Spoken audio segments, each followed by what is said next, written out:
अरे वाह, क्या सुपर क्यूट और इंस्पायरिंग ड्रामा है ये। हेलो मी एक ऐसी स्टोरी है जहां 37 साल की बान हानी चोई कांगी अपनी लाइफ से पूरी तरह फ्रस्ट्रेटेड है। पार्ट टाइम जॉब्स, कम कॉन्फिडेंस, सिंगल लाइफ और वो पुराना स्पार्क कहीं गुम हो चुका है। वो सोचती है कि उसकी जिंदगी बर्बाद हो गई। फिर अचानक एक एक्सीडेंट के बाद टाइम ट्रैवल मैजिक, उसकी 17 साल की खुद लीरे, जो सुपर कॉन्फिडेंट, दबंग, बोल्ड और ड्रीमर है, फ्यूचर में आ जाती है। छोटी हानि बड़ी हानि को देखकर शॉक। ये क्या हालत बना ली है तूने मेरी? मैं तो डांसर बनने वाली थी, बॉस लेडी थी। दोनों साथ रहने लगती हैं। हर किसी से सॉरी क्यों बोलती है? अपनी वैल्यू जान। साथ में आता है हैंडसम लेकिन बिगड़ा हुआ चेबोल का बेटा हान यू ह्यून, किम यंग क्वैंग, जो पहले अमीर स्पॉइल्ड ब्रैट है लेकिन हानि से मिलकर सुधरता जाता है। वो दोनों का सपोर्ट सिस्टम बनता है और धीरे धीरे रोमांस भी ब्लॉसम होता है। फिर है क्यूट साइड कैरेक्टर एंथनी, असली नाम यांग चुनसिक, एक फेमस एक्टर जो छोटी हानि का क्रश था। उसके सीन तो हंसी का खजाना है। स्टोरी में family drama, office politics, company की साजिशें और सबसे बड़ा सेल्फ लव का मैसेज। बड़ी हानि छोटी वाली से सीखती है कि पास्ट की गिल्ट, पापा की डेथ की वजह से छोड़कर आगे बढ़ो, ड्रीम्स फॉलो करो। छोटी वाली सीखती है कि लाइफ परफेक्ट नहीं होती लेकिन कॉन्फिडेंस से सब संभल जाता है। चलो फिर शुरू करते हैं। कहानी की शुरुआत एक हॉस्पिटल से होती है जहां पे एक लड़की को बुरी हालत में लेकर आया गया था। डॉक्टर इससे बचाने की कोशिश कर रहे थे तो वहीं इस लड़की की आत्मा उसके शरीर से निकल गई थी और वो हाथ जोड़ जोड़ के डॉक्टर से कह रही थी कि इस लड़की को बचाने की कोई जरूरत नहीं है, इसको रहने दो। इस लड़की का नाम है बान हानी और ये इस ड्रामा की फीमेल लीड है। अब हमें उसके बारे में बताया जाता है कि वो 37 साल की हो चुकी है और वो कई तरह की पार्ट टाइम जॉब भी करती है। वो काफी परेशान थी। आज जब वो स्क्विड बनने की एक पार्ट टाइम जॉब कर रही थी, यहाँ पे पुलिस आकर उसे ले जाती है। वो पूछती रहती है कि क्या हुआ है लेकिन उसे कुछ नहीं बताया जाता और जेल में लाके बंद कर दिया जाता है। तभी वो देखती है उसके बगल वाले जेल में एक और लड़के को लाया जा रहा था और वो कह रहा था कि सच में मैं ठगी नहीं हूँ, तुम लोग मुझे गलत समझ रहे हो। बान हानी भी इस लड़के को देखकर डर रही थी पर वो लड़का कहता है कि तुम मुझे गलत मत समझो, मैं कोई ठगी नहीं हूँ। इस लड़के का नाम हान यो ह्यून है। अब हमें हान के बारे में बताया जाता है कि ये बहुत ही रिच फैमिली से बिलोंग करता है और ये अपने डैड के पैसों को उड़ाता रहता है। उसे कमाना आता ही नहीं है। अब उसके डैड उससे कहते हैं कि तुम पैसा उड़ाना बंद कर दो, कि तुम एक हफ्ते में जितना पैसा उड़ाते हो मैं तुम्हें 1 महीने का टाइम देता हूँ, क्या तुम मुझे वो पैसा कमा के दे सकते हो?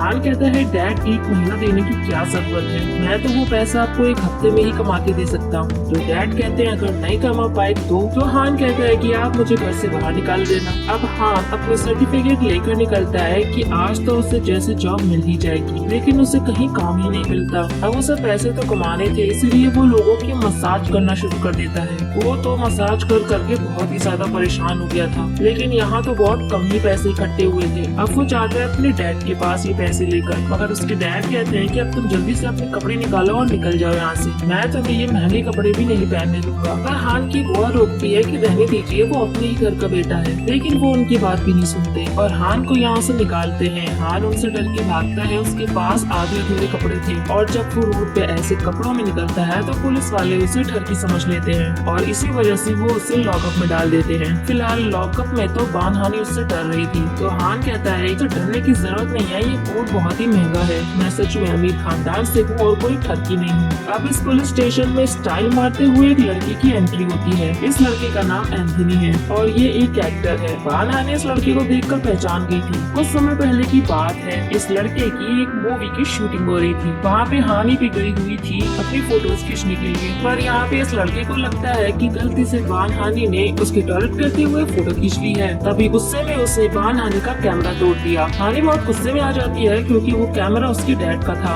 इसके बाद हानि ने उससे बदला लेने के लिए एंथनी की हर वीडियो के नीचे बुरे बुरे कमेंट्स करना शुरू कर दिए थे। इसी वजह से एंथनी ने इसके खिलाफ कंप्लेन कर दी थी और अब वो लॉकअप में है। तो ऑफिस ऑफिसर यहाँ पे कहता है कि देखो तुम दोनों का केस इतना बड़ा नहीं है, आपस में बात करके सुलझा लो। अब एंथनी और बान हानी दोनों एक दूसरे से माफी मांग करके केस खत्म करते हैं। हानी तो अब यहाँ से जाने लगी थी, तभी हान कहता है कि वो अपनी स्क्विड वाली टोपी मुझे दे जाओ, जो थोड़ी बहुत इज्जत बची है वो चेहरा छुपा के बचा लूंगा। और वो अपनी टोपी उसे दे के चली जाती है। कुछ देर बाद हान के कजन की वाइफ उसे बाहर निकलवाने के लिए आती है और वो उसे अपने डैड से माफी मांगने के लिए कहती है, बट हान कहता है कि मेरी कोई गलती नहीं है, मैं क्यों माफी मांगू। वो मना कर देता है कि वो माफी नहीं मांगेगा। अब आगे हान एक रेस्टोरेंट में चला जाता है और यहाँ पे बान हानी भी आई हुई थी। ये दोनों एक दूसरे को देख के यहाँ पे पहचान जाते हैं। हान तो दूसरे टेबल पे जाके बैठ जाता है, लेकिन बान हानी यहाँ पे ब्लाइंड डेट पे आई थी। बट ये यहाँ पर हानी से कहता है कि फोटो से तो तुम बहुत ज्यादा बड़ी उम्र की लग रही हो। वो तो यहाँ से खाना पीना खा के चला जाता है, लेकिन बान हानी सोचती है कि हमेशा उसके साथ ही ऐसा क्यों होता है। दूर बैठा हान भी देख रहा था कि बान हानी काफी परेशान है। अब हान को भी बिल भरना था, लेकिन वो देखता है कि उसके सारे कार्ड्स फ्रीज कर दिए गए हैं। वो अपने घर वालों को भी फोन करता है, लेकिन कोई भी फोन नहीं उठा रहा था। हान इन लोगों से कहता है कि तुम लोग मेरे ये जूते रख लो, काफी महंगे हैं, और इसके बदले ऊपर के बचे हुए पैसे भी तुम ही रख लेना। लेकिन ये होटल स्टाफ इसे पागल समझते हैं। अब हान के पास कोई रास्ता नहीं था, इसलिए वो बान हानी से जाके पैसे मांगता है, लेकिन बान हानी उससे डरने लगती है। अब हान के बार बार प्लीज बोलने पर बान हानी उसे पैसे दे ही देती है। अब वो बाहर जाके ड्रिंक करती है और देखती है कि हान दूर बैठा उसे ही देख रहा था। बान हानी देखती है कि वो प्यासा है, तो वो उसे जाकर एक कैन दे देती है। हान कहता है कि चिंता मत करो, मैं उसके साथ ये पैसे भी वापस कर दूंगा। बान हानी यहाँ से जाने लगती है, तभी उसके सामने एक ट्रक आ जाता है और यहाँ पर फ्रीज होकर वो याद करने लगती है जब वो 17 साल की थी। पास्ट में वो कितनी ज्यादा दबंग थी। वो एक बॉस जैसी थी और सब उसके ऑर्डर फॉलो करते थे। वो काफी ज्यादा इंटेलिजेंट थी और एक डांसर बनना चाहती थी, लेकिन आज उसकी हालत बहुत खराब हो गई है। अब हमें कहानी का वही सीन दिखाया जाता है जो हॉस्पिटल में था। बान हानी को हॉस्पिटल में होश आ जाता है। अब नर्स जब उससे उसकी डेट ऑफ बर्थ पूछती है तो बान हानी अपना नाम और डेट ऑफ बर्थ वही बताती है जो उसके बराबर वाले बेड पे लेटी लड़की बता रही थी। अब बान हानी जब उस पेशेंट को देखती है तो हैरान हो जाती है कि ये तो वही 17 साल की बान हानी है, और वो उससे कहती है कि तुम यहाँ पे क्या कर रही हो। और छोटी बान हानी कहती है कि तुम मुझे कैसे जानती हो और तुम हो कौन। पास्ट वाली बान हानी प्रेजेंट वाली बान हानी को नहीं पहचान रही थी, लेकिन ये तो 17 साल की बान हानी को पहचान सकती है, क्योंकि ये तो इसका छोटा ही रूप है। तो बार बार उससे यही पूछ रही थी कि तुम यहाँ कैसे आ सकती हो। डॉक्टर बान हानी को पागल समझते हैं और उसे लेके जाने लगते हैं। अब छोटी बान हानी जब हॉस्पिटल से बाहर निकलती है तो वो हान से टकरा जाती है। वो उसे देखकर कहता है कि तुम थोड़ी जानी पहचानी लग रही हो। तब वो हान से पूछती है कि ये फोन बूथ कहाँ पर मिलेगा, तो वो कहता है कि तुम कौन से जमाने से हो, अब ये फोन बूथ कहाँ पर चलते हैं। छोटी हानी समझ नहीं पा रही थी कि ये सब चल क्या रहा है, सब कुछ इतना बदला हुआ सा क्यों लग रहा है। वो टीवी देखती है और अपनी फेवरेट एक्ट्रेस को इतना बुढ़ा देखकर कहती है कि अचानक से इन्हें क्या हुआ, ये इतनी बूढ़ी क्यों लग रही है। तो हान कहता है कि तुमने टीवी कब से नहीं देखा है। उसके बाद वो वहाँ से चला जाता है। तभी ये छोटी बान हानी की नजर आज की तारीख के ऊपर पड़ती है और वो हैरान हो जाती है कि वो 20 साल आगे कैसे आ गई। तब उसे बान हानी की बात याद आती है कि तुम यहाँ पर कैसे आई, और उसके बाद वो तुरंत उसके पास भागती है। तो बान हानी छोटी बान हानी को समझाती है कि मैं 37 साल की हूँ और तुम 17 साल की हो, हम दोनों एक ही हैं। हम मुझे ये बताओ कि तुम पास्ट से यहाँ फ्यूचर में कैसे आई। छोटी हानी कहती है कि मुझे नहीं पता, पहले तुम ये बताओ कि तुमने मेरी शक्ल की क्या हालत बना रखी है।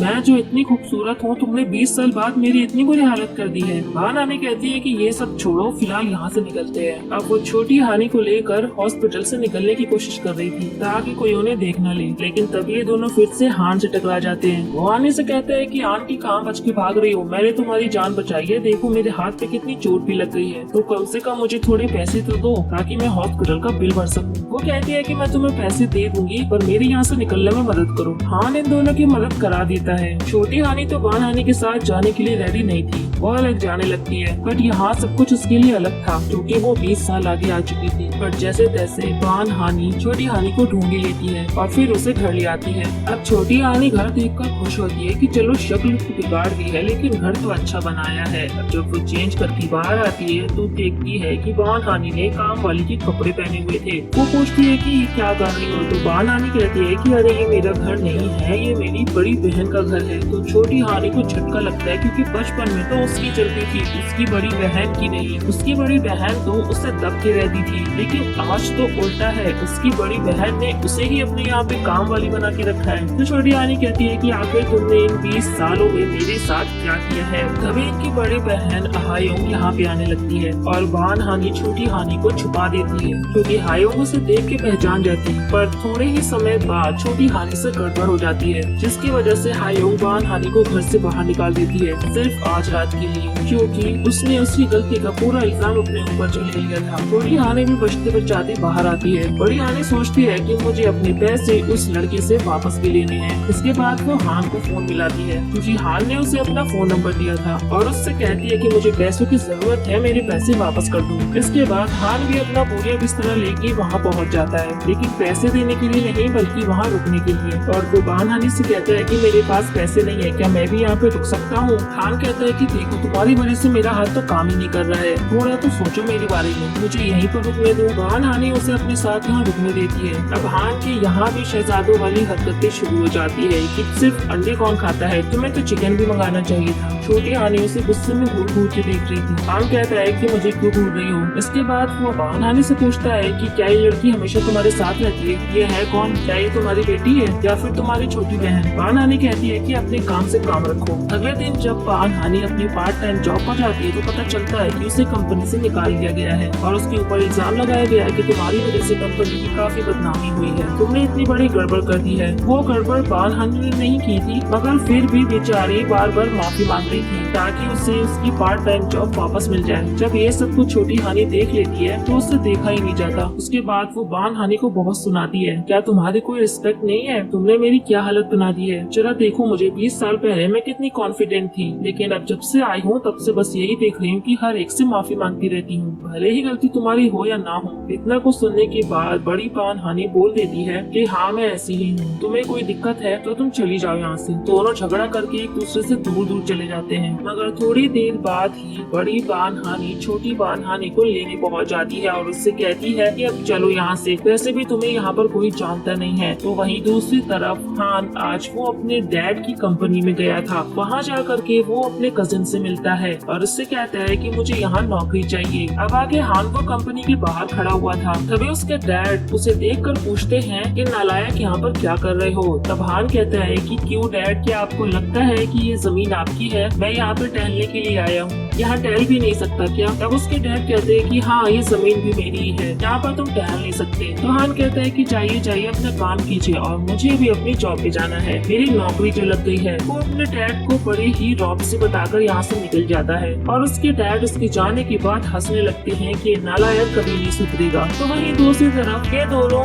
मिल करके नए नए तरीके सर्च कर रही थी कि छोटी हानि को वापस पास्ट में कैसे भेजा जाए। तरीके ढूंढते ढूंढते तो यहाँ पर साइंटिस्ट के पास भी पहुँच जाती है और वहाँ जाकर के पूछती है कि आपके पास कोई टाइम मशीन पड़ी हुई है क्या, हमें इसे वापस भेजना है पास्ट में, ये पास्ट से आई है। वो साइंटिस्ट इन्हें तुरंत पागल खाने का नंबर देता है कि मैडम आपको यहाँ पे कांटेक्ट करना चाहिए। अब ये ऐसी हरकतें कर रही थी तो कोई भी आम इंसान इनको पागल ही समझेगा। खैर अब आगे बान हानि को पैसे की जरूरत थी और वो अपने पैसे मांगने के लिए जब हान को कॉल कर रही थी तो वो उसका फोन नहीं उठा रहा था। अब बड़ी हानि इतनी परेशान थी कि वो क्या करे, वो हान को कैसे ढूंढे। तब वो कुछ गुंडों को इस काम पे लगा देती है। फिर वो लोग हान को ढूंढने के लिए उसकी होटल तक पहुँच जाते हैं और उससे हानि के पैसे वापस मांगने लगते हैं। फिर जैसे ही हानि को पता चलता है तो वो भी होटल पहुँच जाती है और तब उसे देख के हान कहता है कि ये तो तुमने ठीक नहीं किया, तुम्हें अपना फोन चेक करना चाहिए, मैंने तुम्हें तुम्हारे पैसे पहले ही भेज दिए हैं। अब जब हानि चेक करती है तो पैसे तो वाकई में उसके पास आ गए थे। फिर वो हान से माफी मांगती है। सिर्फ वो ही नहीं, वो गुंडे भी उससे माफी मांग के वापस चले जाते हैं। लेकिन हान हानि से कहता है कि मैंने नहीं सोचा था कि तुम ऐसी होगी, खैर दोबारा मुझसे मिलने की कोई जरूरत नहीं है। हान हानि को भी बुरा लग रहा था क्योंकि उसने गलत किया था, इसलिए वो उसे दोबारा रोक करके माफी मांगती है और उस दिन उसका कुछ सामान सोना में रह गया था तो वो उसे ही वापस करने लगती है। तभी उस सामान में से एक रिंग गिरती है और बान नानी कहती है कि ये तो मेरी है। तब हान कहता है कि ये मेरा है। बान नानी कहती है नहीं, ये कई साल पहले खो गई थी,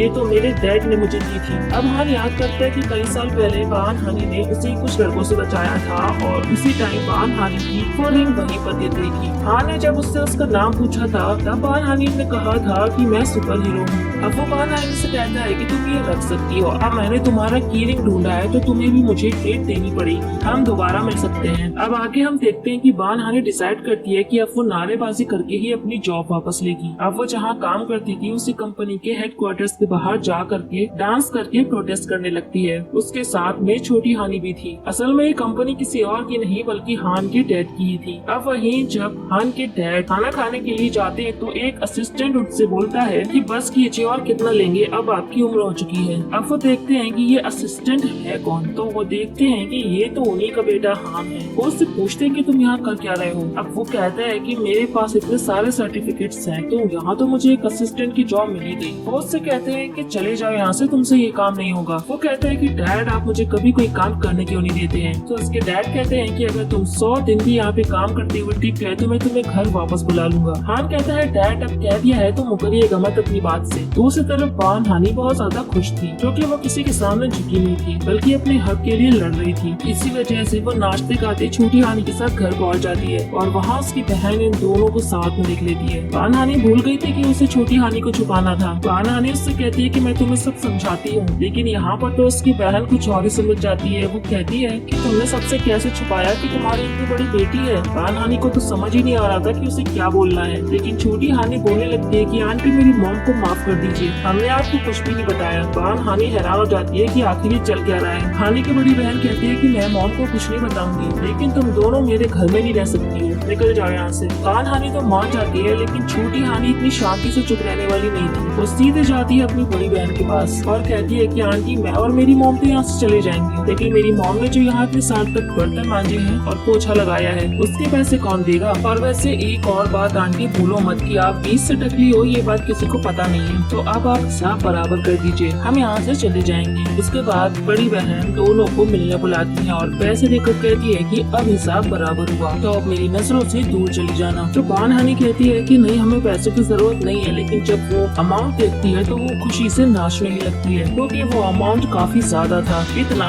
कि इन्होंने अब अपने लिए एक नया छोटा सा घर ले लिया था जो कि इन्हें बड़े सस्ते में मिल गया था। अब आगे बान हानी को हान का फोन आता है और वो उससे कहता है कि तुम भूल गई क्या कि तुम्हें मुझे पार्टी देनी है। हानी कहती है कि अभी मेरे पास टाइम नहीं है क्योंकि मैं अभी नई जगह पे शिफ्ट हुई हूँ। अब हान ने उस नई जगह का एड्रेस सुन लिया था तो बस वो उस एड्रेस के बारे में पता करता हुआ पहुँच जाता है वहीं खुद एक रूम लेने के लिए ताकि वो भी उसी जगह रह सके। हान वहीं पे शिफ्ट हो जाता है और ऐसे ही ये लोग आपस में टकरा जाते हैं। तो हान कहता है कि तुम भी यहीं पे रहती हो क्या, मैं तो बहुत टाइम से यहाँ पे रहता हूँ। बान हानी समझ गई थी कि ये जरूर झूठ बोल रहा है। अब बान हानी वहीं पास स्टोर में जाती है शॉपिंग करने के लिए, तो वहाँ से उन्हें पता चलता है कि तुम जिस घर में आई हो मैंने सुना है वहाँ पे भूत नहीं रहती है, तभी तो वो बिक नहीं रहा था, शायद इसीलिए तुम्हें सस्ते में मिल गया। अब इन दोनों की हालत खराब होने लगती है, दोनों डरती हुई घर पे पहुँचती है। रात को भी जब सोती है तो उन्हें डर लगता है। अगले दिन अब बान हानी की मेहनत रंग लाई थी क्योंकि अब उसे उसकी जॉब दोबारा मिल गई थी और इस बार उसे एक डेस्क जॉब मिली थी। इसके बाद वो खुश होकर अपने लिए नए कपड़े खरीदने जाती है। दूसरी तरफ हान के डैड ने उस पर नजर रखवाई हुई थी। हान से तो ये सब काम 100 दिन तक नहीं होने वाला था, ऊपर से उसे पता भी चल गया था उसके नजर रखवाने के बारे में। तो फिर वो उसी सेक्रेटरी को पकड़ लेता है और उससे कहता है कि तुम्हें पता है ना मैं कौन हूँ, तुम्हारे बॉस का बेटा, आज नहीं तो कल मैं वापस जरूर जाऊंगा, फिर तुम्हारा क्या होगा, इससे बेहतर है कि तुम मेरे लिए काम करो। अब वो डर के उसके लिए सारे काम करने लगता है। अब आगे हानी का पहला दिन था ऑफिस में। दूसरी तरफ हान ने अपनी ही सेक्रेटरी से कॉफी मंगवाई थी। जब वो कॉफी लेकर जा रहा था तो वो कॉफी बान हानी के ऊपर ही गिर जाती है। उसका पहला दिन ही खराब हो जाता है, लेकिन वो कुछ कर भी नहीं सकती थी, इसलिए उसे ऐसे ही ऑफिस में जाना पड़ता है। यहाँ पर हान की सिस्टर इन लॉ बान हानी को देख करके काफी हैरान होती है कि ये यहाँ पर कैसे, क्योंकि बान हानी भले ही सूट पैंट पहन के आ गई थी लेकिन काम ये लोग उससे वही करा रहे थे, सर्विसिंग का। तब बान हानी जाती है लोगों के लिए राइस केक लेने के लिए। वो राइस केक लेकर वापस ही आ रही थी कि वो हान से टकरा जाती है और उसके सारे राइस केक नीचे गिर जाते हैं। हान तो उसे देख के खुश हो रहा था कि तुम यहाँ पे, लगता है हम दोनों एक ही जगह पर काम करते हैं, देखो हुआ ना किस्मत कनेक्शन। मगर बान हानी उस पर गुस्सा कर रही थी कि तुम्हारी वजह से मेरा सब सामान गिर गया, अब मैं अंदर जा करके कौन सा मुंह दिखाऊंगी। वो दोबारा से उस शॉप पर जाती है लेकिन तब तक राइस केक खत्म हो गई थी। अब बान हानी को ऐसे ही वापस जाना पड़ता है। वो सबसे माफी मांगे दे रही थी कि तभी वहाँ हान आ जाता है राइस केक लेकर के। उसे देख करके उसकी भाभी हैरान होती है। असल में हान को यहाँ पे कोई पहचानता ही नहीं है, किसी को नहीं पता है कि वो चेयरमैन का बेटा है। हमें दिखाया जाता है कैसे हान किचन में गया और उसने जल्दी से ये राइस केक बना दिए। यहाँ की शेफ भी देखती रह गई थी क्योंकि हान ने शेफ बनने की ट्रेनिंग भी ली हुई है। तभी हान की सिस्टर इन लो बान हानी से पूछती है कि तुम यहाँ पर क्या कर रही हो, लेकिन बान हानी ने उसे नहीं पहचाना था। लेकिन तभी वो कहती है कि मेरा नाम जियोन है, हम एक ही क्लास में पढ़ते थे। बान हानी काफी खुश होकर कहती है कि अरे जियोन ये तुम हो।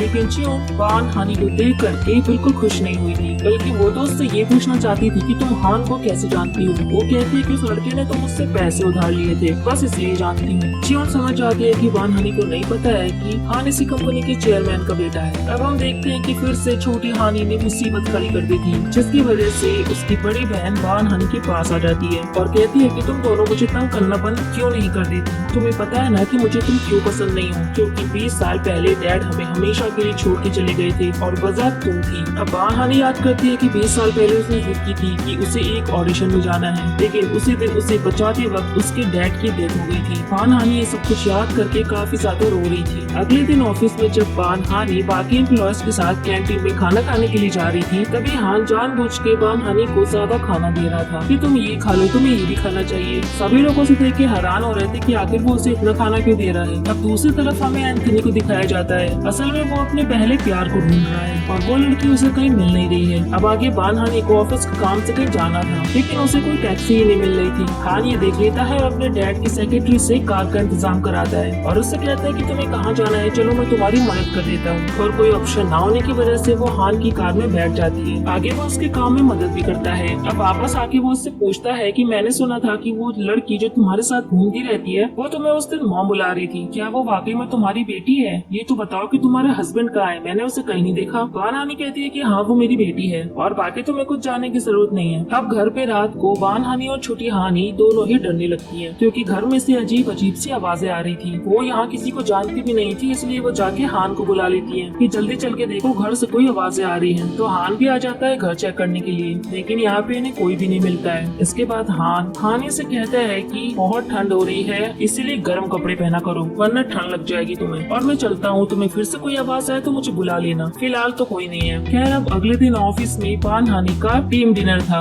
वो टीम डिनर पे सबके साथ जाती है। यहाँ पर उसने कुछ ज्यादा ही ड्रिंक कर ली थी और इसके बाद वो नाचती गाती वापस आ रही थी। तभी हान उसे देख लेता है। वो उससे कहता है कि तुम इतना डांस क्यों कर रही हो, कहीं तुमने कोई लॉटरी तो नहीं जीत ली है? बान हानी कहती है कि नहीं नहीं, तुम भी मेरे साथ डांस कर सकते हो। असल में अब मैं पहले की तरह कॉन्फिडेंट रहने लगी हूँ, इसीलिए मैं बहुत ज्यादा खुश हूँ। हान भी बान हानी के लिए खुश होता है, लेकिन वो थोड़ी ही देर में बेहोश होने लगती है। तभी वो उसे कंधे पे उठा के ले जाता है और वो कहती है कि मेरे डैड भी मुझे ऐसे ही लेके जाते थे। तो हान कहता है कि तू बताओ एक और चक्कर घूमना है क्या तुम्हें? वहीं दूसरी तरफ एंथनी को ये पता चल गया था कि उसका पहला प्यार बान हानी के मोहल्ले में ही रहता है। वहीं जब हान बान हानी को घर वापस लेकर के गया था, तभी छोटी हानी पूछती है कि ये सब चल क्या रहा है, तुम मेरी मॉम को ऐसी हालत में घर क्यों लेकर आए हो? कहीं तुम लोग डेट पर तो नहीं गए थे? तुम मेरी मॉम को पसंद करते हो क्या? तो हान कहता है कि क्या मैं और इसे पसंद करता हूँ? तो बान हानी खड़ी हो जाती है और कहती है कि मैं बताती हूँ, और इतना कहते ही वो हान के ऊपर वॉमिट कर देती है। दूसरी तरफ एंथनी अपने पहले प्यार का घर ढूंढता हुआ वहाँ पे पहुँच गया था। वो गेट खटखटाता नहीं सीधा अंदर आ गया था। वहाँ वो हान को देख के हैरान होता है और हान उससे पूछता है कि तुम कौन हो और यहाँ क्या कर रहे हो? तभी छोटी हानी बाहर आती है और एंथनी कहता है कि बान हानी तुम? असल में उसको पहला प्यार कोई और नहीं बल्कि बान हानी ही थी। तो हान कहता है कि अरे ये बान हानी नहीं, उसकी बेटी है। बान हानी तो वहाँ लेटी हुई है, पर तुम उसे कैसे जानते हो? तभी एंथनी बान हानी को देखता है और उसका तो सिर ही घूम जाता है कि ये तो वही लड़की है जिसको उसने लॉकअप में बंद करवाया था। बान हानी भी उठ जाती है और कहती है कि एंथनी हमारा तो हिसाब बराबर हो गया था ना उस दिन।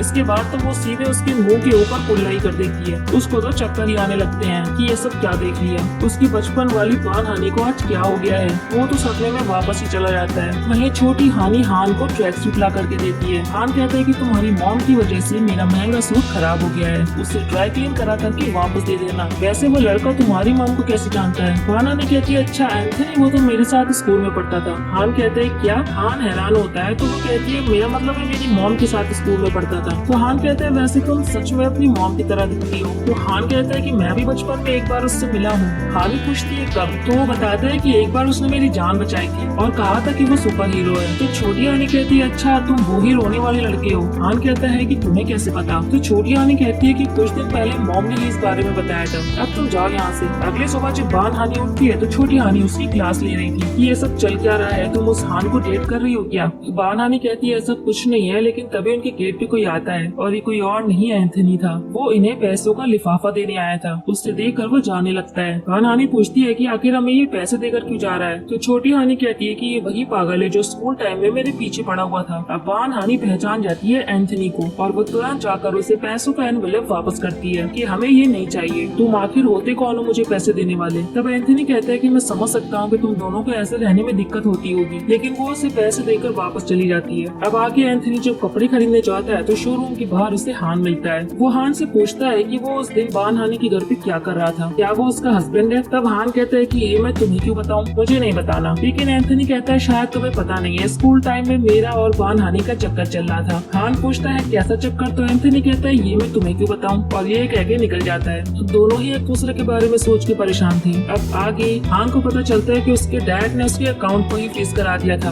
अब वो अपने अकाउंट से पैसे नहीं निकाल पा रहा था। बीच बीच में उसकी बुआ उसकी मदद कर देती थी पैसों के मामले में, लेकिन अब तो वो रास्ता भी बंद हो गया। हान जा करके अपने डैड से झगड़ा करता है कि आप चाहते क्या हो, मेरे पास थोड़े भी पैसे ना रहे हैं, लेकिन वो उसे सीधे बाहर का रास्ता दिखाते हैं। हान बाहर आता है तो वो देखता है कि बान हानि यहाँ एक पोस्टर को पढ़ रही है। वो भी जाकर के उसे पढ़ने लगता है। असल में कंपनी में एक नाश्ता बनाने का कंपटीशन होने वाला था, इसमें जिसकी भी नई डिश पसंद आएगी वही ये कंपटीशन जीतेगा और उसे काफी पैसे भी मिलेंगे। हान उससे पूछता है कि क्या तुम कंपटीशन में पार्ट लेने वाली हो? बान हानि कहती है फिलहाल तो नहीं, पर वो उससे पूछती है क्या तुम लेने वाली हो? तो हान कहता है हाँ मुझे तो जरूर लेना ही पड़ेगा, मुझे पैसों की जरूरत जो है। अब जब बान हानि घर पे पहुँचती है तो वो देखती है कि छोटी हानि ने टेबल पे मोमबत्तियां जलाई हुई है और ऊपर वाले से प्रार्थना कर रही है कि बारिश करा दो। असल में वो यहाँ पे बारिश वाले दिन ही आई थी, तो उसे ऐसा लगता है कि अगर बारिश होगी तो वो वापस से चली जाएगी। अब बड़ी हानि भी छोटी हानि के लिए काफी परेशान थी, लेकिन बेचारी की मुश्किलें भी कम होने का नाम नहीं ले रही थी। बान हानि से अब काम में एक छोटी सी गड़बड़ हो जाती है और जीव उसके ऊपर बहुत चिल्लाती है। वो उससे कहती है कि तुम्हारी इस टीम में कोई जगह ही नहीं है, तुम उसके काबिल ही नहीं हो। जीवन उसकी काफी इंसल्ट करती है और बान हानि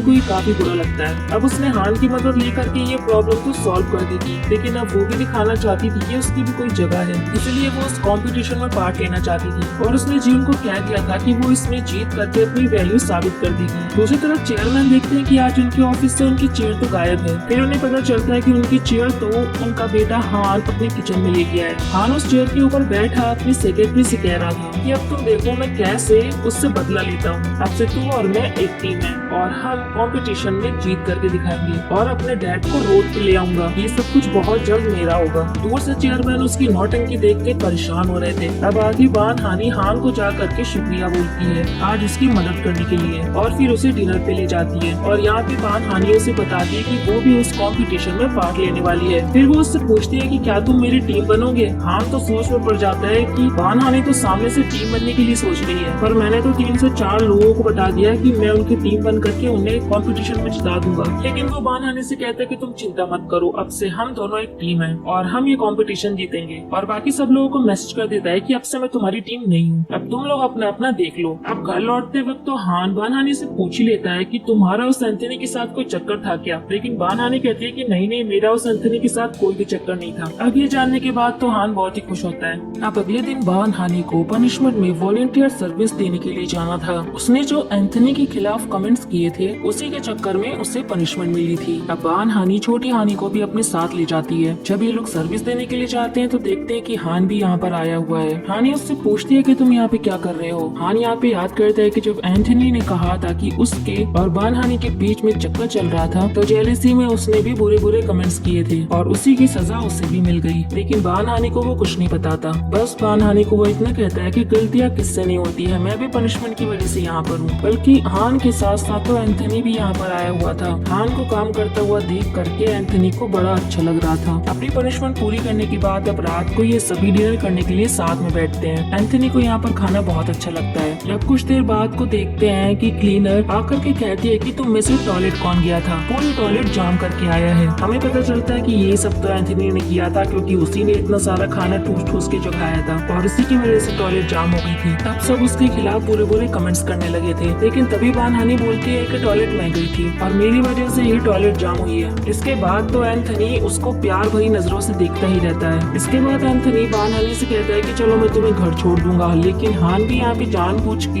एंथनी की कार में बैठ जाता है और कहता है कि मैं भी वहीं जा रहा हूँ, मुझे भी लिफ्ट दे दो। पूरे रास्ते एंथनी बान हानी को देखकर खुश हो रहा था और हान जेलस हो रहा था और कहता है जल्दी चलो, मुझे नींद आ रही है। अब बान हानी और छोटी हानी अंदर जाने लगती है, लेकिन एंथनी उन्हें मुस्कुरा के देखते ही रहता है। हान तो बस जेलस ही होता रहता है, लेकिन एंथनी हानी को कॉफी पीने के लिए कहता है और वो उसे ऊपर ले जाती है। लेकिन हान भी कंपटीशन के बारे में कुछ डिस्कस करने का बहाना करके आ जाता है। इसके बाद एंथनी हान को रोक करके पूछता है कि क्या तुम बान हानी को पसंद करते हो, लेकिन हान कहता है कि अगर मैं उसे पसंद भी करता हूँ तो क्या हुआ। इतने में ही अंदर से उन दोनों के चिल्लाने की आवाज आती है और ये दोनों अंदर भागते हैं और देखते हैं कि घर में सामान यहाँ वहाँ फैला हुआ था, मतलब कि जरूर कोई यहाँ आया था। अचानक से सब लाइट्स बंद हो जाती है और इन्हें पता चलता है कि घर के अंदर कोई तो है। बान हानी कहती है कि ये लहसुन उठाओ, जरूर यहाँ पर कोई भूत है। उसके बाद ये सब डर के मारे उसे उठा लेते हैं और भूत को भगाने लगते हैं। ये लोग उसके पीछे पीछे भागने लगते हैं और आज तो इन्होंने उसे पकड़ ही लिया था। असल में ये कोई भूत नहीं थे, ये तो बान हानी के मकान मालकिन की बेटी थी। इससे बात करने से इन्हें पता चलता है कि ये नहीं चाहती थी कि उसकी मॉम ये घर किसी को किराए पे दे, वो खुद इसे अपना स्टूडियो बनाना चाहती थी और यही वजह है कि वो अपने टाइम से सबको यहाँ पे डरा रही थी। अब अगली सुबह हान बान हानी के यहाँ पे पहुँच जाता है और उसे चल के कॉम्पिटिशन के लिए नई डिश बनाने को कहता है। इसके बाद एंथनी बान हानी के यहाँ पे आता है उसके लिए कॉफी लेकर के, मगर यहाँ पे तो सिर्फ छोटी हानी थी और वो उससे कहती है कि तुम सुबह सुबह दिमाग खराब करने के लिए आ गए, मॉम तो यहाँ पे नहीं है, वो अपने कंपटीशन के लिए गई है हान के साथ। अब एंथनी ये जान करके जेलस हो रहा था। दूसरी तरफ चेयरमैन को पता चलता है कि हान बान हानी के साथ कंपटीशन में पार्ट ले रहा है, तो ये जान करके वो खुश होते हैं क्योंकि वो बान हानी को पसंद करते हैं और अब उन्हें भी लगता है कि हान सुधर रहा है। उसके बाद गाँव से बान हानी की मॉम और दादी आ गई थी उसकी बड़ी बहन हायम के यहाँ पे। वो उसे फोन करके मिलने के लिए बुलाते हैं। बान हानी की दादी को डिमेंशिया है, जब वो बान हानी से मिलने के लिए आती है तो वो उससे पहचानती ही नहीं है, बस बार बार कहती रहती है कि मुझे बान हानी से मिलना है। दूसरी तरफ छोटी हानी को पता चलता है कि उसकी दादी यहाँ पर आई हुई है, तो उसका भी मन था उनसे मिलने के लिए और वो किसी को भी ना बताए हाय उनके यहाँ पहुँच जाती है। पहले तो दादी सो रही थी, लेकिन जैसे ही छोटी हानी वहाँ से जाने लगती है तभी दादी उठ जाती है और उससे हानी कह के पहचान लेती है। वो उनसे मिलकर के काफी खुश हुई थी। जाते हुए हानी को दादी एक चार्जर देती है और कहती है कि अपने फोन को चार्ज कर लेना, तुम फोन नहीं उठाती हो। हानी चार्जर लेकर के वहाँ से जाने लगती है, लेकिन तभी वो अपनी मॉम से टकरा जाती है। वो देख कर के हैरान होती है कि ये लड़की तो हानी की तरह लग रही है। वो उसे बुलाने लगते हैं, लेकिन छोटी हानी यहाँ से भाग जाती है। सब हैरान होते हैं कि ये लड़की कौन थी जो कि बिल्कुल बान हानी की तरह दिख रही थी। इसके बाद एंथनी अपने पुराने स्कूल गया था और वहाँ जाके वो याद कर रहा था कि बान हानी की फादर की डेथ में कहीं न कहीं वो भी जिम्मेदार है। दूसरी तरफ बान हानी की मॉम उससे मिलने के लिए आती है। उसने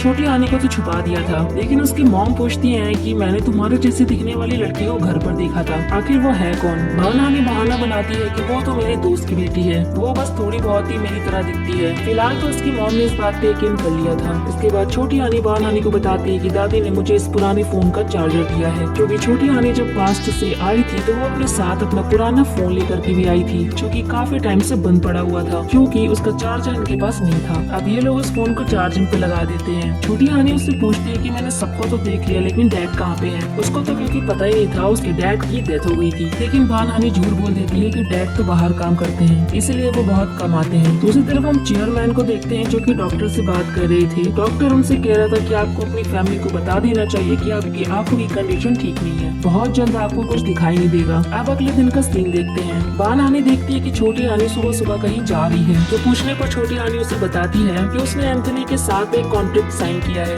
एक आइडियल बनने के लिए। लेकिन बान हानी कहती है कि ऐसा नहीं हो सकता है क्योंकि तुम पास्ट से आई हो। वो एंथनी के पास जाकर के इस कॉन्ट्रैक्ट को कैंसिल करने लगती है। तभी यहाँ पे डायरेक्टर आके कहते हैं कि हमें 2 लोगों की जरूरत है और बड़ी हानी और छोटी हानी को देख करके वो कहते हैं कि ये दोनों उस रोल के लिए परफेक्ट रहेंगी। अब छोटी हानी की जिद करने पर बान हानी मान जाती है। अब बान हानी जब रेडी होकर के आती है तो एंथनी तो उसे देखते ही रह जाता है। ये फोटोशूट एक फैमिली फोटोशूट था और एंथनी को बान हानी का हस्बैंड बना दिया था और खुशी के मारे तो वो पागल ही हुआ जा रहा था। उसी तरफ हान आज अपने घर गया था, तो उसके डैड कहते हैं कि यहाँ क्या करने आए हूँ। वो कहते हैं कि आपसे मिलने थोड़ी ना आया हूँ, अपने कजिन से मिलने आया हूँ। लेकिन असल में हान अपनी पहली कमाई से अपने डैड के लिए एक टी शर्ट लेके आया था। हान के सामने तो चेयरमैन कोई रिएक्शन नहीं देते, मगर उसके जाने के बाद वो बहुत खुश हो रहे थे। दूसरी तरफ बुआ जब हान को बाहर छोड़ने के लिए गई थी तो वो उससे कहती है कि तू इस कंपटीशन को छोड़, मैं तुझे बाहर घूमने के लिए भेज देती हूँ। पर हान कहता है कि नहीं, मुझे तो इस बार कंपटीशन में पार्ट लेना ही है। लेकिन हान के जाने के बाद बुआ कुछ ठीक नहीं लग रही थी, जैसे उन्हें ये बिल्कुल भी अच्छा नहीं लगा। अब फाइनली कंपटीशन का दिन आता है। इन दोनों ने डिसाइड किया था कि बान हानि प्रेजेंटेशन देने के लिए स्टेज पर जाएगी। इधर बान हानि प्रेजेंटेशन दे रही थी तो दूसरी तरफ उसी पुराने फोन पे आज एक कॉल आता है और छोटी हानि डर जाती है कि इस फोन पे कॉल कैसे आ सकता है, जबकि ये तो उसके साथ पास्ट से आया है। वो फोन रिसीव करने जा ही रही थी कि उसकी बड़ी बहन हायुंग आ जाती है। वो फोन उठा ही नहीं पाती। दूसरी तरफ उन दोनों की प्रेजेंटेशन बहुत अच्छी गई थी, इसीलिए ये लोग रात को सेलिब्रेट करने के लिए डिनर पे आते हैं। हान बान हानि से बोलता है कि तुम्हारी ये बेटी बिल्कुल वैसे ही लगती है जैसे तुम हाई स्कूल में लगती थी। बान हानि पूछती है कि तुमने मुझे कब हाई स्कूल में देखा, तो हान उसे कहता है कि सुपरमैन में वही हूँ जिसे तुमने बचाया था। बड़ी हानि को याद नहीं था क्योंकि बहुत साल हो गए थे। तभी छोटी हानि उसे साइड में ले जाती है वरना उसका झूठ पकड़ा जाता। छोटी हानि उसे बताती कि वो ही लड़का है जिसकी हमने एक बार जान बचाई थी। बड़ी हानि को भी सब याद आ जाता है। फिर ये लोग न्यूज देखते हैं कि आज बारिश होने वाली है और फिर तो ये दोनों यहाँ से भाग जाती हैं शमन के पास जाने के लिए। हान तो उन्हें रोकता ही रहता है कि तुम दोनों मेंढक हो क्या जो बारिश की बात सुनते ही भाग गई। असल में इन लोगों ने एक शमन से बात की थी कि जिस दिन बारिश होगी उस दिन वो पास्ट वाली हानि को दोबारा से पास्ट में भेज देंगे। अब शमन बान हानि के फोन पे कॉल कर रहा था, लेकिन बान हानि का फोन जल्दी में हान के पास ही छूट गया था। हान फोन रिसीव कर लेता है और शमन बिना कुछ भी सुने सब कुछ बोल देता है। उस पास्ट वाली लड़की को मत लेकर के आना, उसके ऊपर खतरा है। हान परेशान हो जाता है कि ये पास्ट वाली लड़की है कौन। उसे छोटी हानि की बातें अजीब लगने लगती हैं और सारी चीजें उसके दिमाग में घूमने लगती हैं। वही देखते हैं दूसरी तरफ छोटी हानि और बड़ी हानि का एक्सीडेंट हो जाता है। नेक्स्ट सीन में ये दोनों हॉस्पिटल बेड पे थी। हान भी यहीं पर था। बान हानि को होश आ जाता है और वो हान को देखती है। उसे देखते ही वो पूछती है कि छोटी हानि कहाँ पे है। तब हान कहता है कि तुम उस पास्ट से आई लड़की की बात कर रही हो, वो भी ठीक है। बान हानि ये सुन के हैरान हो जाती है और उससे पूछती है कि तुम्हें इस बारे में कैसे पता चला। तब हान उसे शमन को दिखाता है जो कि यहीं पर था। शमन बान हानि को बताता है कि उस लड़की के ऊपर अभी भी खतरा है, इसीलिए उसे घर में रखो। और वो शमन ये भी बताता है कि उस लड़की के यहाँ आने की सिर्फ एक ही वजह है कि कोई उससे बहुत डेस्परेटली मिलना चाहता है, किसी को उसकी जरूरत है।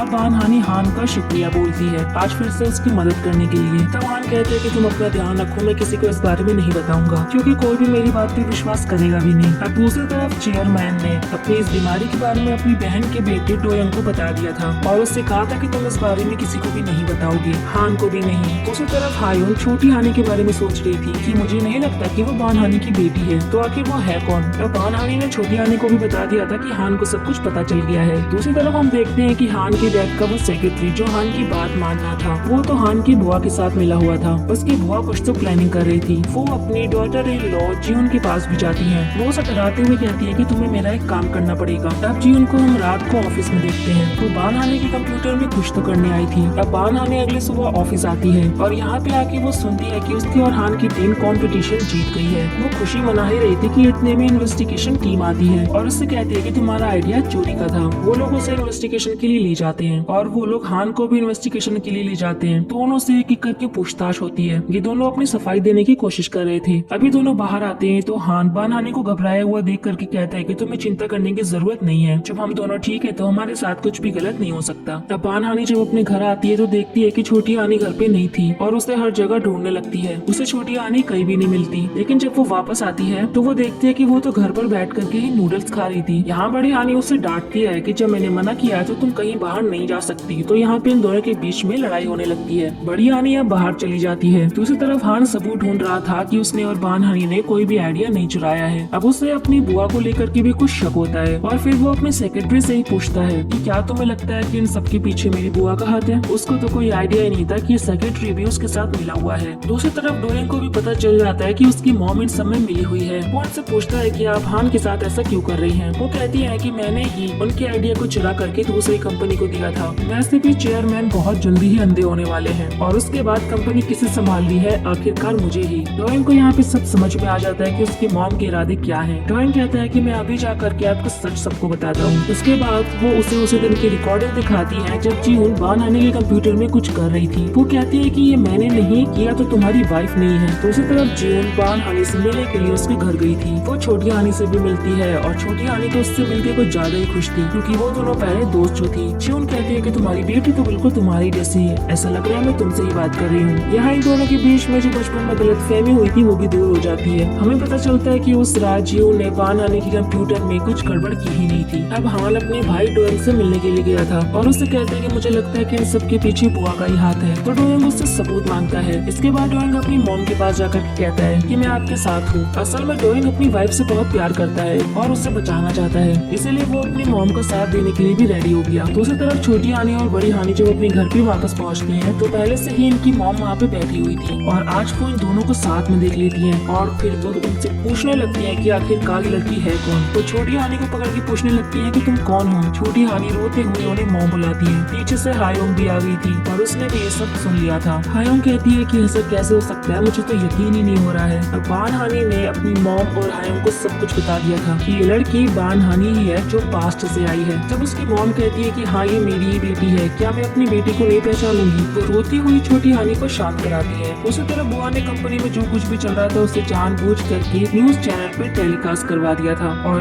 ये न्यूज देख करके चेयरमैन की तबीयत बहुत ज्यादा बिगड़ जाती है और हॉस्पिटल से सीधे हान को फोन पहुंचता है। इधर हॉस्पिटल में चेयरमैन के पास डोएंग था और उनकी आंखें पूरी तरह से चली गई थी, उन्हें अब कुछ भी नहीं दिख रहा था। हान यहाँ पर पहुंच जाता है और उनसे पूछता है कि आप ठीक तो है ना, अब कुछ बोल क्यों नहीं रहे हैं, लेकिन चेयरमैन तो उसकी तरफ देख भी नहीं रहे थे। वो डोएंग से कहते हैं हान को बाहर भेजने के लिए। डोएंग हान को समझाता है कि अंकल अभी ठीक है, तुम जाओ यहाँ से। हान चला जाता है। उसके बाद चेयरमैन डोएंग से कहते हैं कि उसे बिल्कुल भी पता नहीं चलना चाहिए। जब उसकी मॉम की डेथ हुई थी तो मैंने देखा है वो कितनी बुरी तरीके से टूट गया था, वो मेरी ऐसी हालत नहीं देख पाएगा। दूसरी तरफ छोटी हानि फिर से अपने डैड के बारे में लोगों से पूछने लगती है। तब उसकी मॉम और हायोंग दोनों ही हैरान होते हैं। बड़ी हानि इन लोगों को बाहर लेकर के आती है और वो उन्हें बताती है कि वो उस टाइमलाइन से आई है जहाँ पे डैड जिंदा थे, इसे नहीं पता है कि डैड की डेथ हो चुकी है। फिर ये दोनों कहते हैं कि फिर तो हमें काफी संभल के रहना पड़ेगा। अब अगले दिन बान हानि और हान को फोन पहुंचता है कि उनके ऊपर जितने भी इल्जाम लगे थे वो हटा दिए गए हैं, उनके खिलाफ कोई भी सबूत नहीं मिला है, इसलिए वो कंपनी में काम करने के लिए वापस आ जाते हैं। लेकिन दूसरी तरफ बुआ का दिमाग तो खराब हो रहा था कि कैसे कोई भी सबूत नहीं मिला। इसके बाद वो चियोन की तरफ देखती है और उससे अकेले में कहती है कि तो तुमने मुझे धोखा दे ही दिया। चियोन कहती है कि माफ कीजिए लेकिन मैं इतनी नीचे नहीं गिर सकती हूँ। अब हान कंपनी में तो वापस आ गया था लेकिन उसे अभी भी बुआ के ऊपर शक था कि बुआ कुछ तो गड़बड़ कर रही है, क्योंकि कंपनी में रीस्ट्रक्चरिंग होने वाली थी, काफी पुराने एम्प्लॉयज को यहाँ से निकाला जा रहा था। इसी बारे में बात करने के लिए वो अपने डैड के पास हॉस्पिटल जाता है। यहाँ आकर के उसे पता चलता है कि उसके डैड यहाँ पे नहीं है। वो डोएंग को फोन मिलाता है तो वो कहता है कि चेयरमैन ट्रिप पर चले गए हैं। चेयरमैन ने डोएंग से कहा था कि हान मेरे बारे में पूछे तो उसे कुछ भी मत बताना। अब हान ये भी नोटिस करता है कि उसका सेक्रेटरी भी कुछ दिन से काम पर नहीं आ रहा है। वो उसका एड्रेस पता करते हुए वहाँ पर पहुँच जाता है। यहाँ पे उसे पता चलता है कि सेक्रेटरी की दादी की तबीयत बहुत खराब थी, तो वो उनकी मदद करने लगता है। इससे सेक्रेटरी को भी काफी गिल्टी महसूस होता है। वो हान का शुक्रिया करता है उसकी मदद करने के लिए। तभी हान उससे पूछता है कि तुम मुझे सच सच बताओ, तुम मेरी बुआ के साथ मिले हुए हो ना, और कंपनी में चल रही सारी गड़बड़ के पीछे मेरी बुआ का हाथ है। और यहाँ पर आज सेक्रेटरी सब कुछ बता देता है और वो हान से माफी भी मांगता है कि उसकी मजबूरी थी इसलिए उसे बात माननी पड़ी। अब हान रात को कंपनी में जाता है किसी काम से, तो यहाँ पर वो अपनी बुआ और डोएंग की बातें सुन लेता है कि वो चेयरमैन को उनकी पोजीशन से हटाने की बात कर रहे हैं। और यहाँ हान को ये भी पता चलता है कि उसके डैड की आंखें चली गई हैं। और ये सब जानने के बाद हान को बहुत बड़ा झटका लगता है। इसके बाद जब बान हानि वापस लौटती है तो वो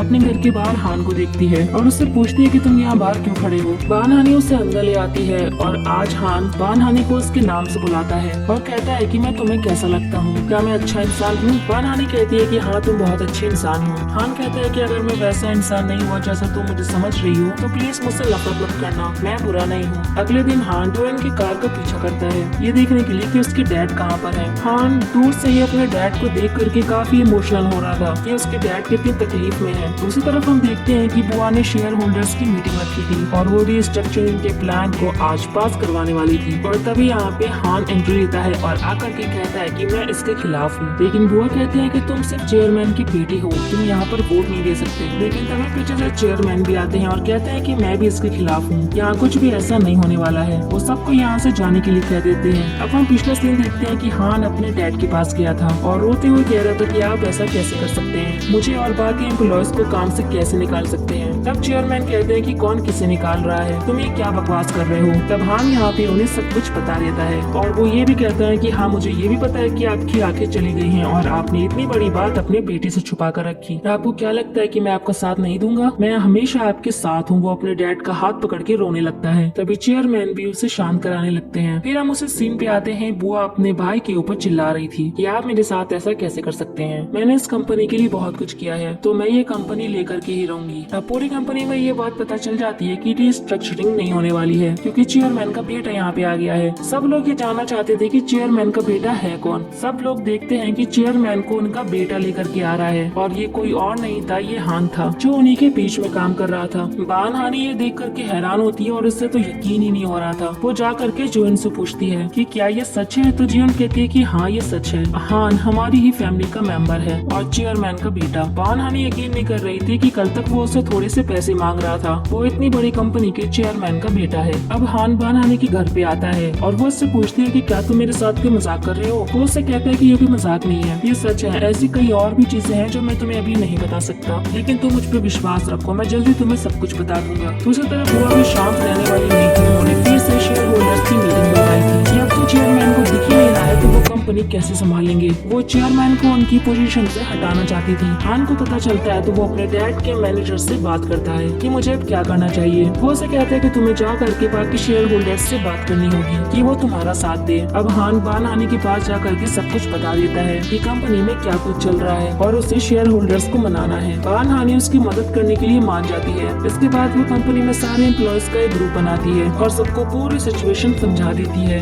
सभी लोग अपने चेयरमैन को सपोर्ट करना चाहते थे। अब ये लोग अलग अलग ग्रुप्स में जा करके शेयर होल्डर्स से बात करते हैं और उन्हें अपनी तरफ करने की पूरी कोशिश करते हैं। दूसरी तरफ एंथनी के ऊपर एक मुसीबत आ गई थी। किसी ने उसकी पुरानी फोटो पब्लिश कर दी थी कि इसने तो प्लास्टिक सर्जरी करवाई है। पहले ये बहुत बदतमीज हुआ करता था, अब धीरे धीरे एंथनी के फैन कम होने लगते हैं और एंटी फैन बढ़ने लगते हैं। अब दूसरी तरफ शेयर होल्डर्स की मीटिंग का दिन आ चुका था। अब डोइंग की वाइफ जियोन उससे कह रही थी कि तुम ये सब कुछ मत करो, चेयरमैन का साथ दो। पर डोइंग कहता है कि क्या तुम जानते हो कि ये सब कुछ मैं तुम्हें ही बचाने के लिए कर रहा हूँ। अब जियोन को जब पूरा सच पता चलता है तो वो कहती है कि उसने तो कोई गड़बड़ की ही नहीं है। अब जाकर के डोइंग को सच पता चला था, लेकिन डोइंग फिर भी कहता है कि अब मैं बहुत आगे आ चुका हूँ। दूसरी तरफ छोटी आनी अपनी मॉम के साथ जाने के चक्कर में चोरी छुपे उनकी कार में जाके बैठ जाती है, लेकिन यहाँ उसे पता चलता है कि उसकी मॉम तो मेमोरियल साइट पे आई थी, उसकी डैड की मेमोरियल साइट पे। ये देख करके उसे बहुत ही बड़ा सदमा लगता है। इधर बान हानी के पास फोन पहुँचता है, वो तुरंत निकलती है। उसने मीटिंग का रिजल्ट भी नहीं सुना था कि क्या हुआ। तभी हान बाहर आता है और सभी एम्प्लॉयज को बताता है कि हम जीत गए हैं, चेयरमैन कहीं भी नहीं जा रहे। फिर हमें पता चलता है कि असल में डोइंग ने अपनी मॉम के खिलाफ सारे सबूत शेयर होल्डर्स के सामने रख दिए थे कि उसकी मॉम ने कितने घपले किए हैं, जिस वजह से शेयर होल्डर्स ने उन्हें नहीं हटाया। दूसरी तरफ दोनों बान हानी रोए जा रही थी और उनकी मॉम उन्हें समझाने की कोशिश कर रही थी कि उसमें तुम्हारी कोई भी गलती नहीं थी, तुम्हारे पिता को तुम्हारी वजह से कुछ भी नहीं हुआ था।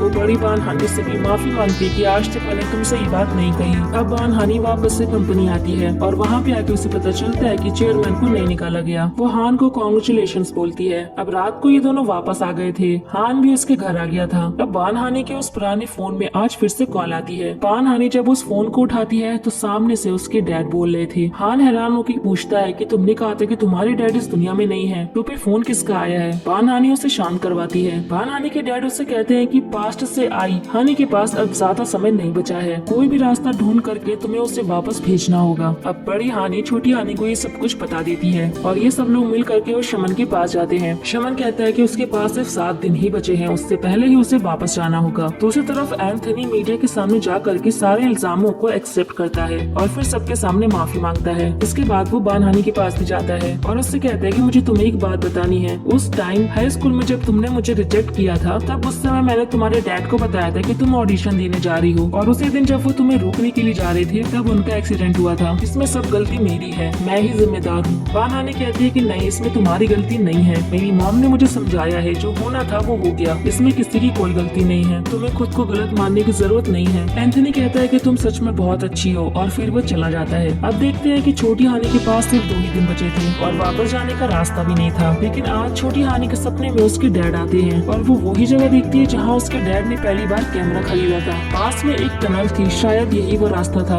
अब अगली सुबह बान हानी को छोटी हानी का एक लेटर मिलता है कि वो यहाँ से जा रही है, उसे रास्ता मिल चुका है। बान हानी नहीं समझ पा रही थी कि आखिर वो गई कहाँ पे, क्या वाकई में रास्ता मिला भी है या नहीं। वो हान के साथ मिलकर उसे ढूंढने लगती है और जैसे तैसे टनल के पास पहुँच जाती है। छोटी हानी बड़ी हानी को समझाती है कि यही एक रास्ता है। हान भी उसे समझाता है कि आज आखिरी दिन है, ट्राई करने में कुछ नहीं जा रहा। बान हानी मान जाती है। फिर वो छोटी हानी का हाथ पकड़ के खुद उस टनल के उस पार लेकर जाती है। जाते हुए रास्ते में वो काफी बातें करती है। छोटी हानी बड़ी हानी से कॉन्फिडेंस के साथ जीने के लिए कहती है और उसकी तरफ बनने के लिए कहती है। उसके बाद छोटी हानि गायब हो जाती है। वो अपने टाइम लाइन में वापस पहुंच गई थी। फिर हम देखते हैं कि असल में बान हानि अपनी कहानी हमें सुना रही थी। वो बताती है कि हान ने अब कंपनी ज्वाइन कर ली है और चेयरमैन की तबीयत ठीक नहीं है, इसलिए वो रेस्ट ले रहे हैं और अपनी पोजीशन उन्होंने ड्वेन को संभालने के लिए दी है। वो और हान धीरे धीरे बहुत ज्यादा अच्छे दोस्त बन गए हैं। वहीं दूसरी तरफ एंथनी ने एक्टिंग का करियर छोड़ दिया है। उसने एक रेस्टोरेंट खोला है और अब हान बान हानि को फ्लावर्स देता है और कहते हैं कि क्या हम साथ में एक नई शुरुआत कर सकते हैं। बान हानि भी मान जाती है। इसके बाद बान हानि ने बताती है कि वो मैं खुद ही थी जिसे मेरी सबसे ज्यादा जरूरत थी। मैं चाहती थी कि कोई मुझ में वो पुराना कॉन्फिडेंस ला करके भर दे। शायद इसीलिए मैं पास्ट से खुद से मिलने के लिए आई थी। वो खुद को ही थैंक यू बोलती है और इसी के साथ